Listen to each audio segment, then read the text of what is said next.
Novamente, né, nós temos aí uma alta nos casos, infelizmente mais um óbito confirmado. Como vocês da saúde avaliam a situação de Rio Claro nesse momento em relação a esse número de casos, na comparação também com as cidades da região? Como é que estamos aqui? É bom lembrar que a dengue é uma arbovirose urbana, né?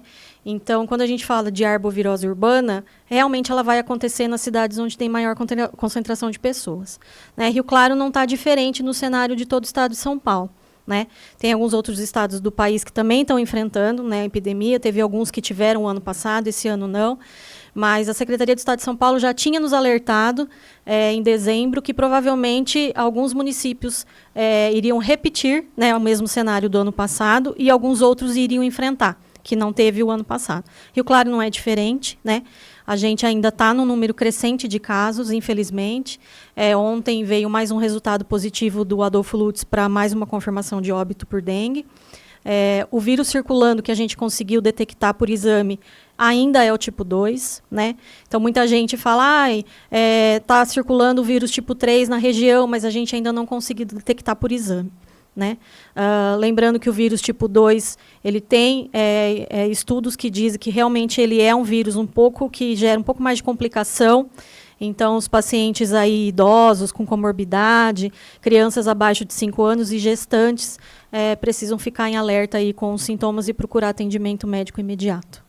É uma doença que tem relação com o comportamento das pessoas, né, Valesca? Sim. Depende de cada um manter o seu espaço limpo, também os espaços públicos, que a população precisa zelar por esses espaços públicos também, né? É uma doença que não depende só da saúde, né? Depende de todo um coletivo. Então, quando a gente pede para as pessoas, né? Hoje vai ter mutirão ali no Jardim, na Vila Alemã, né? E os agentes comunitários também vão estar fiscalizando e procurando criadouros nas residências. A gente pede para a população deixar que eles entrem, né? Até porque, se for encontrado, tem o larvicida que é colocado, então já é uma maneira de tentar inibir aí a proliferação. Mas a gente precisa que a população tome conhecimento e que não acumule, né? Não acumule lixo, não deixe recipientes que acumulem água. A gente tem que, infelizmente, o que a gente tem é eliminar criadouros, né? A gente precisa eliminar os criadouros da dengue para tentar barrar aí essa transmissão. Nesse sentido, né, eu estava prestando atenção aqui no material que a prefeitura divulgou, falando que até uma tampinha pode ser um criadouro do mosquito. Às vezes existe ainda uma ideia de que o problema é aquela piscina abandonada no meu bairro. Não é bem assim, né? Hoje em dia ele está por todos os cantos aí. Sim. O mosquito, né, a fêmea do mosquito, ela deposita os ovos nas paredes dos recipientes, né? E o problema que a gente tem é que esses ovos eles podem ficar ali até por 1 ano inativo. Quando entra em contato com a água, eles eclodem. Se esse mosquito fêmea que colocou os ovos, ela já estava infectada com o vírus da dengue, muito provavelmente esses novos mosquitos já terão o vírus, né? Então, é o que acontece. Então, aí, 6, 7 meses que esse ovo está ali escondidinho na parede desse recipiente, a hora que entra em contato com a água, ele eclode e muitas vezes ele já está contaminado, né? É por isso que a gente vê esse aumento aí no número de casos, principalmente agora com o período que teve aí das chuvas, né? Agora a situação fica mais preocupante ainda, né? Com certeza. Você falou a respeito do vírus do tipo 2. O ano passado já era esse vírus que era detectado aqui? Sim. O ano passado a gente detectou 2 e uma amostra a gente conseguiu detectar o tipo 1 no Jardim Mirassol. O vírus tipo 1 foi o que circulou na epidemia de 2015. Né? Então, como teve bastante caso, praticamente a população estava imune, né, ao tipo 1. Na entrada desse vírus tipo 2, a população estava mais suscetível. Por isso que a gente teve esse aumento aí de casos. Muito bem, nós estamos conversando com a Valesca Ramori Canhameira, que é chefe de divisão da Vigilância Epidemiológica aqui de Rio Claro. Murilo, tem perguntas? Pois não, Carla. Valesca, você acredita, tendo em vista a sua experiência, tudo aquilo que você acompanha, que ainda há muita resistência por parte da população, por exemplo, para permitir, né, que os agentes adentrem as residências? Você acha ainda que falta muita conscientização? A conscientização, ela até existe, né? o que eu falo que atrapalha muito é que, infelizmente, pessoas de má índole acabam se passando por agentes de saúde para tentar vandalizar, assaltar. Então, as pessoas ficam meio com medo de deixar as pessoas entrarem, né? Então, a ideia de alinhar os mutirões com a equipe da saúde foi justamente para isso. As pessoas se sentem um pouco mais seguras. Por isso que a gente pede para, quando tem esses mutirões, a prefeitura está sempre divulgando nos canais, na mídia, para auxiliar. Né? Com o decreto do prefeito aí de emergência de saúde pública da dengue, o pessoal está conseguindo entrar nos imóveis que estão abandonados. Né? Tem bastante imóveis que são fechados para alugar, tudo. Então, agora, com o decreto, o pessoal consegue entrar. Né? Também é um meio aí de tentar cercar o mosquito de todos os lados, né? Coisa que a gente não estava conseguindo fazer antes do decreto. Então, ele veio para auxiliar e somar aí nas ações. Desculpa, Carla, perdão. Só vou, interromper, mas que vem de encontro ao que você está falando, Valesca. A pergunta aqui do comentário do Pablo Leonardo Gouveia. O que fazer quando se encontra um local que não tem as normas de limpeza, onde pode haver riscos de criadouros? Pode ser encaminhada uma denúncia? Isso, pode estar ligando para a ouvidoria, né? A ouvidoria repassa para o setor que é de imediato, no caso, se for o CCZ, né? Se for mais algum outro local, porque é para a gente conseguir fazer as ações necessárias aí para conseguir tentar, né? Ver se consegue colocar um larvicida, se consegue colocar e fazer uma vistoria aí no local. 156 do município? Isso, dá pra fazer na ouvidoria, contato? pode fazer. Pois não, Murilo. Eu ia falar que hoje está sendo, Valesca, realizado mais um mutirão, né, na região da Vila Alemã. Esses mutirões eles têm sido bastante importantes, eficazes no combate nesse momento. A gente precisa que a população entenda que o mutirão está ali para auxiliar, né? Não é porque o mutirão está acontecendo na retirada dos entulhos, tudo, que a população tem que voltar a jogar o lixo no local inadequado, né? Infelizmente, a gente tem aí os outros bairros que já foram realizados. A gente, né, uma semana depois, 2 semanas depois, a prefeitura passa fazendo vistoria e já tem lixo acumulado de novo. Né? Então, essa conscientização é bastante importante, né? Não só para o mosquito da dengue, né? Lógico que a gente sabe que lixo atrai barata, barata atrai rato, e aí rato tem escorpião, então a gente aí aumenta aí um leque de doenças aí que pode estar acontecendo aí ao redor desse pessoal. Mas é extremamente importante que o pessoal colabore, né? Evite jogar lixo em local inadequado. Nos domicílios, nenhum recipiente fique na chuva que pode acumular água. Né? Isso é bastante importante aí para a gente tentar brecar essa transmissão. Quem já teve dengue pode novamente pegar a doença? Acho que é uma dúvida bem comum ainda, né? Isso. A dengue são 4 tipos de vírus, né? Vírus 1, 2, 3 e 4. Quando você tem um tipo de vírus, você tem uma imunidade permanente para esse tipo. Tá? Como eu já disse, né, como a gente teve um vírus em 2015 tipo 1, e aí o 2 é diferente, então quem teve o tipo 1 não vai ter mais o tipo 1. Mas o tipo 2 é suscetível a pegar sim. Então, quando a gente entra um outro tipo circulante de vírus no município, a gente se preocupa um pouco mais, porque as pessoas praticamente não têm imunidade contra ele. Né?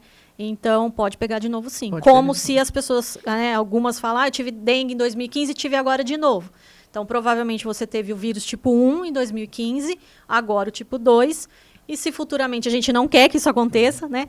Mas se futuramente tiver entrada aí do 3 e o 4, essas pessoas também são suscetíveis a pegar o 3 e o 4. Então, a gente pode ter dengue 4 vezes, né? Por tipos diferentes. Por tipos diferentes, pode acontecer. Isso. O repelente, ele é hoje obrigatório, né? Sim, sim. O repelente é uma coisa que eu falo que auxilia muito, né? Então, assim, principalmente para as pessoas que estão com dengue. Né? O mosquito, se picar uma pessoa com dengue, praticamente ele vai picar outras pessoas e vai transmitir. Então, o repelente é uma forma segura e eficaz, então, vendido em farmácia, em supermercado. Né? O pessoal pergunta, mas é base de citronela? É a base daqueles, né, repelentes caseiros, né? Ele pode até inibir, a gente sabe que inibe, né? Mas a gente que trabalha com a saúde precisa de estudos, né?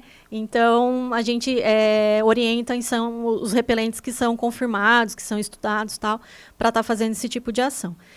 E a vacina, né?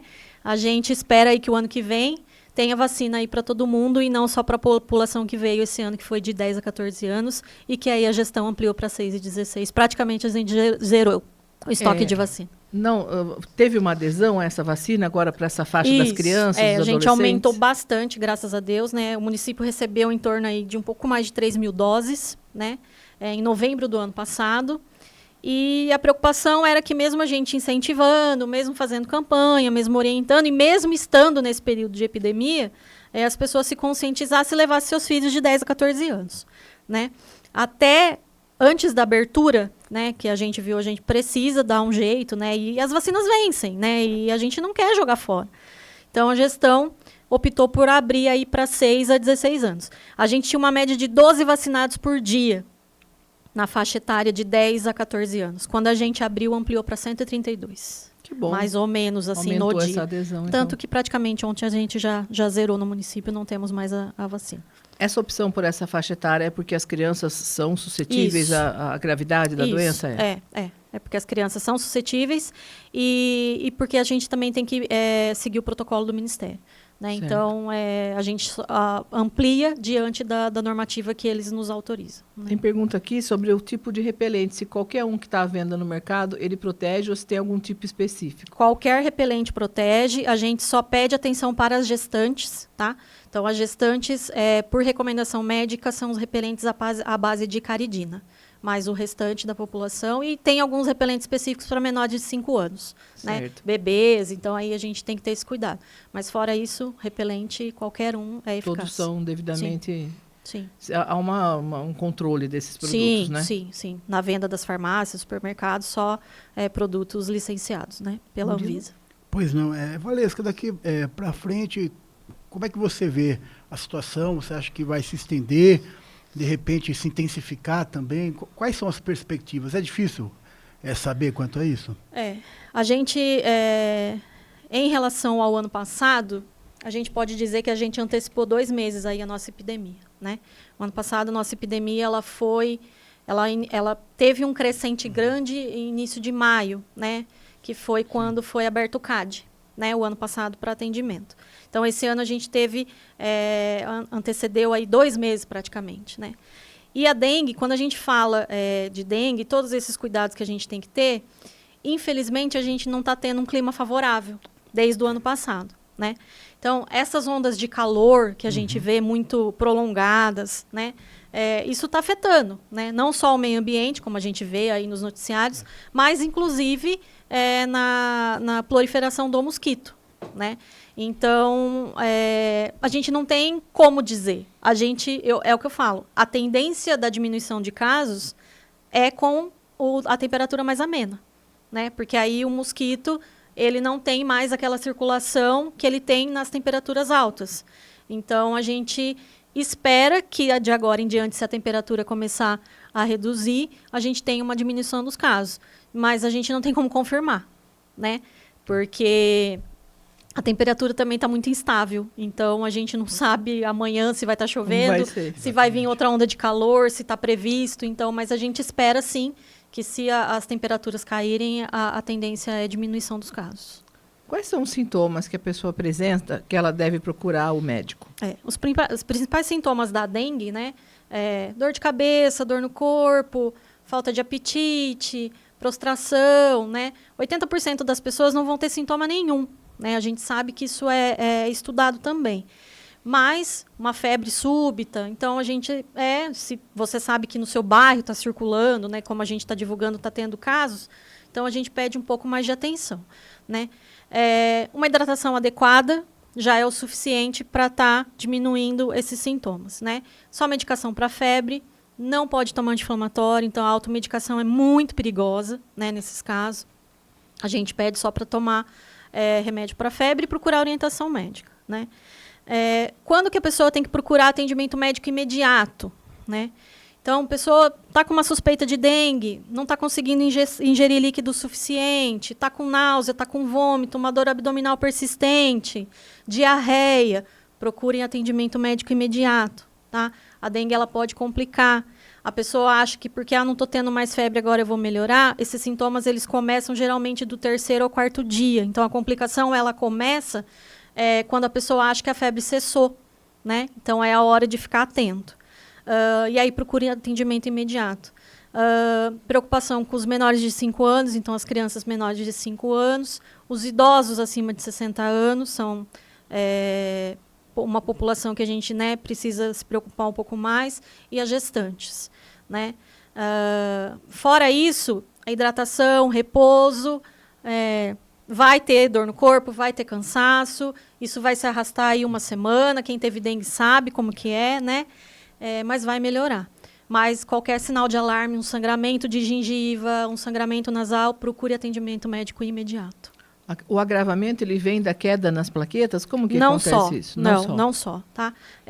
A queda da plaqueta, ela é uma consequência da dengue, né? Isso já é esperado. Algumas pessoas têm um pouco mais, outras um pouco menos. O problema realmente é a hidratação, né? A doença, a grosso modo, vamos dizer assim, ela faz com que o líquido fique fora da célula. Então, não hidrata de maneira adequada. Por isso que a gente fala, tem que dobrar a ingestão de líquido. Por quê? Porque para alguma coisa entrar dentro dessa célula. Quando a pessoa está com vômito, diarreia, o que é pouco que entra, já não entra quase nada, né? E é onde começam as complicações. Então, a plaqueta é um indício, sim. Vamos dizer que a gente pode falar que é uma dengue. Mas não é só isso, né? A hidratação é o mais importante. Então, a gente vê aí pacientes que teve uma queda de plaqueta acentuada, mas se recuperaram bem normalmente, né? O problema que a gente vê mesmo são as pessoas que não conseguem fazer essa ingestão adequada de líquido. E aí complica o caso. E para piorar, né, Valesca, a água fica com gosto, passa a ter gosto e um gosto horrível quando a gente está com dengue, né? Isso, o pessoal fala que fica aquele gosto metálico na boca, né? Não consegue descer, não consegue beber água, né? Por isso que a gente fala ingestão de líquido, qualquer líquido, né? O ideal é água, um sorinho caseiro com um pouquinho de sal, um pouquinho de açúcar, uma água de coco, um suco. Então, o que não conseguir, se não for água, pelo menos algum líquido. Vai tentando outras coisas. Vai tentando. E se não consegue de jeito nenhum, procura atendimento médico imediato, porque aí não tem jeito, vai ter que ser no soro, na veia mesmo. Na rede pública, a orientação são as duas UPAs. As duas UPAs. A porta de entrada são as duas UPAs. UPA da 29, UPA do Cervezão e os bairros, né? As unidades de saúde da família, as UBSs também estão atendendo as pessoas com sintomas de dengue. Murilo? Não, eu ia perguntar justamente a respeito que as pessoas, então, o ideal é não se dirigirem ao hospital municipal inicialmente. Tem que procurar realmente as UPAs, né? Tanto a do Cervezão quanto a da 29, isso, né? Inicialmente. Isso. Nesse momento, o hospital que foi inaugurado quinta-feira, ele está atendendo uma demanda dos pacientes classificados com dengue tipo C. Então, aqueles pacientes que requerem internação, né? Para desafogar a UPA ali, os leitos de internação. Então, foi aberto o hospital e aí, a princípio, funcionará dessa maneira, né? Monitorando os casos, número de atendimentos e aí a gestão opta por fazer alguma outra ação diante disso. Então, não adianta ir para o hospital, né? A porta de entrada ali para primeiro atendimento são nas UPAs. UPA da 29, UPA do Cervezão e as unidades de saúde, Sim. o BS e o SF do bairro. Mais alguma informação que você queira destacar? Eu queria agradecer primeiramente pelo convite, né? De poder esclarecer aí algumas dúvidas aí do pessoal. A gente pede colaboração de todos, então, a respeito do uso de repelente, né? E o acúmulo não de lixo, né, em local inadequado e fazer aí, tirar 5 minutinhos para ver na sua casa, no seu quintal, se tem algum recipiente, recolhe, joga no lixo, não deixa nada que possa acumular água. A gente precisa aí da conscientização de todos para diminuir os casos aí no município.